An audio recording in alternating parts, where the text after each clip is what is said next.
ଧାନ ବିକ୍ରି ପାଇଁ ଜଟିଳ ପଞ୍ଜୀକରଣ ନିୟମାବଳୀ ପ୍ରତ୍ୟାହାର ଏବଂ ଏହାର ସମୟସୀମା ବୃଦ୍ଧି ଦାବିରେ ଜୟ କିଷାନ ଆନ୍ଦୋଳନ ଡାକରା।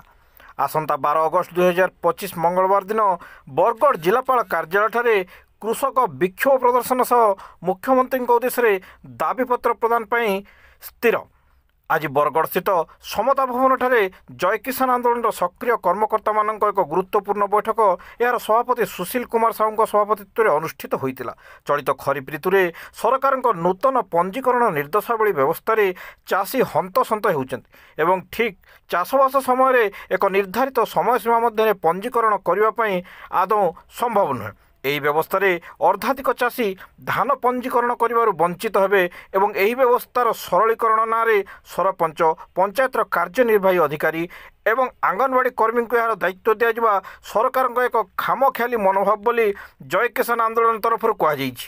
ଏହି ନୂତନ ପଞ୍ଜୀକରଣ ବ୍ୟବସ୍ଥାକୁ ସରକାର ଅତିଶୀଘ୍ର ପ୍ରତ୍ୟାହାର କରି ଏକ ସରଳ ଓ ଚାଷୀ ଅଭିମୁଖୀ ବ୍ୟବସ୍ଥା ଲାଗୁ କରିବା ଏବଂ ସମୟସୀମା ବୃଦ୍ଧି ଦାବିକୁ ନେଇ ଚଳିତ ମାସ ଅଗଷ୍ଟ 12 ତାରିଖ ଦିନ ବରଗଡ଼ ଜିଲ୍ଲାପାଳ କାର୍ଯ୍ୟାଳୟଠାରେ ଏକ କୃଷକ ବିକ୍ଷୋଭ ପ୍ରଦର୍ଶନ ଏବଂ ମୁଖ୍ୟମନ୍ତ୍ରୀଙ୍କ ଉଦ୍ଦେଶ୍ୟରେ ଏକ ଦାବିପତ୍ର ପ୍ରଦାନ କରାଯିବା ପାଇଁ ବୈଠକରେ ନିଷ୍ପତ୍ତି ହୋଇଛି।